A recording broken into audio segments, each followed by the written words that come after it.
Welcome to another how-to video. Today we're going to talk about research strategies, and we're going to go step by step through researching. Now, the first thing that we need to say is, who am I? My name is Chris Baker.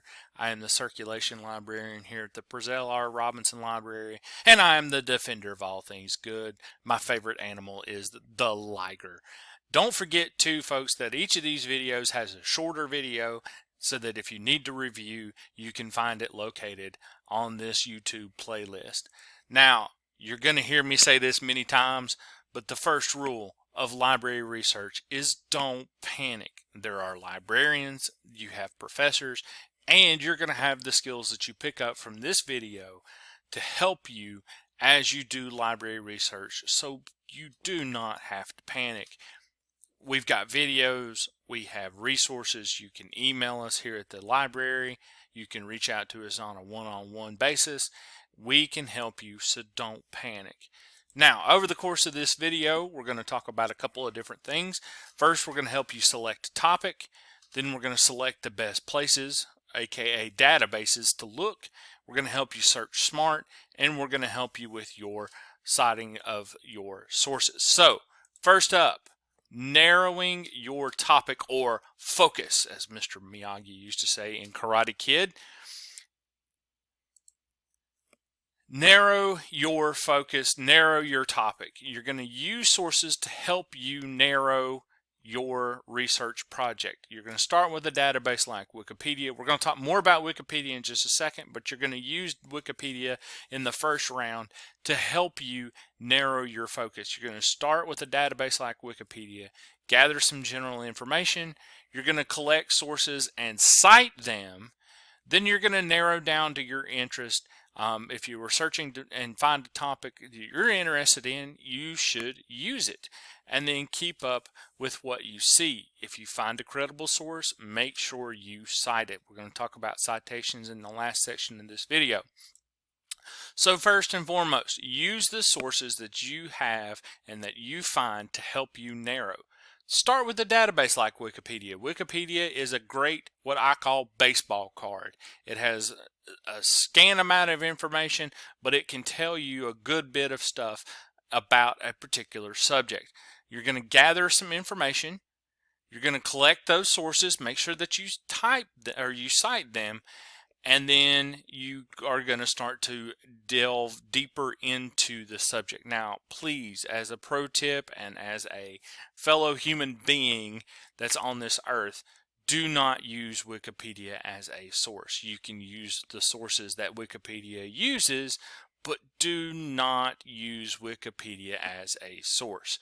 Make sure that you go at the bottom of Wikipedia and find the article that it is citing and then cite that source. So, narrow your interest or focus.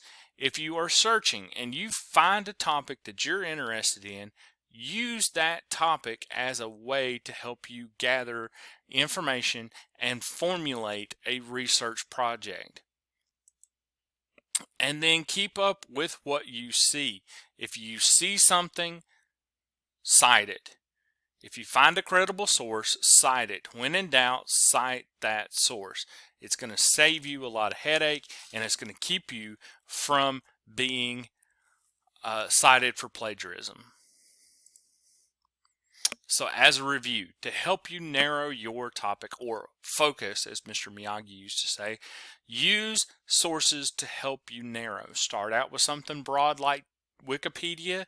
Gather some general information, maybe gather some names that are going to help you in the future, to help you research, to help you find things, and you are going to cite those sources when you see them.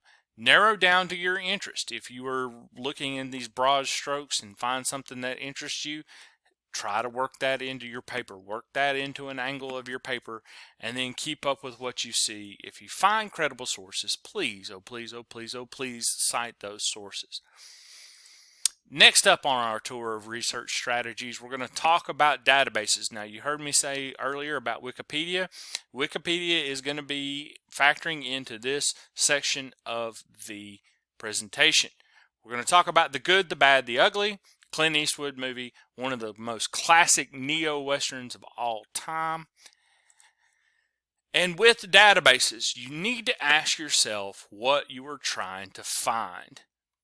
Remember that not all databases are created equal. A database is simply something that holds information. The internet is a database. Wikipedia is a slightly more narrow database, and then you're going to get into the research databases that we have available here at St. Augustine's University.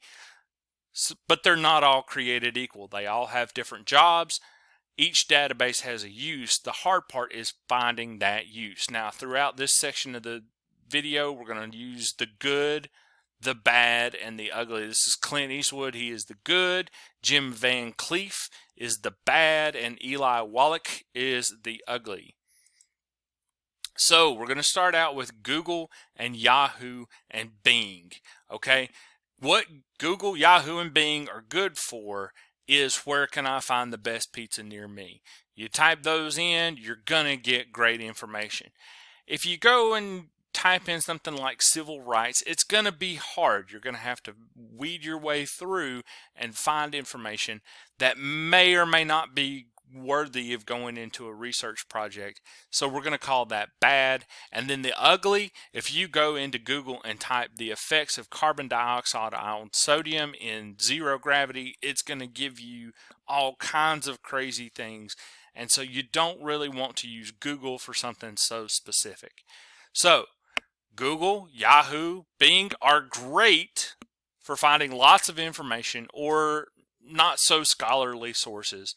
And you're going to have to dig through a lot to find those sources that could go into or should go into a scholarly paper. After that, narrowing down just a little bit, we've got Wikipedia. I told you we were going to mention Wikipedia, so here's Wikipedia again, and Google Scholar for some degree. Wikipedia is fantastic for something like civil rights because it's going to give you civil rights in the United States, civil rights in England, civil rights in all of these different areas, and it's going to give you a broad kind of sweep of the topic of civil rights. And so we're going to give the civil rights, or excuse me, we're going to give Wikipedia good for a topic like civil rights. Bad, Wikipedia is going to be terrible if you go and try to research the effects of carbon dioxide on sodium in zero gravity. It's going to give you some information about carbon dioxide, sodium, and zero gravity, but that's about it. And then it is downright ugly if you were to type in where can I find the best pizza near me in Wikipedia or Google Scholar. It's not going to be quite as bad as if you type it into a research database, but it's going to be ugly. So Wikipedia is great for broad information on a topic or finding sources. Don't forget that you can always use Wikipedia as a good place to start. Do not cite it as a source. It is not a source. It is amalgamation of sources. Cite those sources, not Wikipedia. And you can use these to get to that information that might be something that's worthy of going into scholarly papers. And then last but not least, maybe the most narrow of the different types of databases that you probably will end up using, you've got research databases which are available through the library's webpage. Those are going to be fantastic. Those are going to be good for the effects of carbon dioxide on sodium in zero gravity. That is what those are meant for. They're going to be okay, but not great at civil rights, something like that. You're going to be able to find articles and find interesting things that will be useful in a paper. And then you thought Google you thought Wikipedia was terrible for where to find pizza. Try typing that into ProQuest Central. Where can I find the pizza near me? And you're going to be lost in outer space. So research databases are great for subject-specific information. The sources are exactly what you need for a scholarly paper. So in review, ask yourself what you were trying to find. Pizza or the effects of sodium on carbon dioxide in zero gravity. Not all databases are created equal, and each database has a use. The hard part is finding that use. That's your job. So remember the good, the bad, and the ugly for each of the types of research that you might be doing in a database. Don't forget that databases are any place that hold data.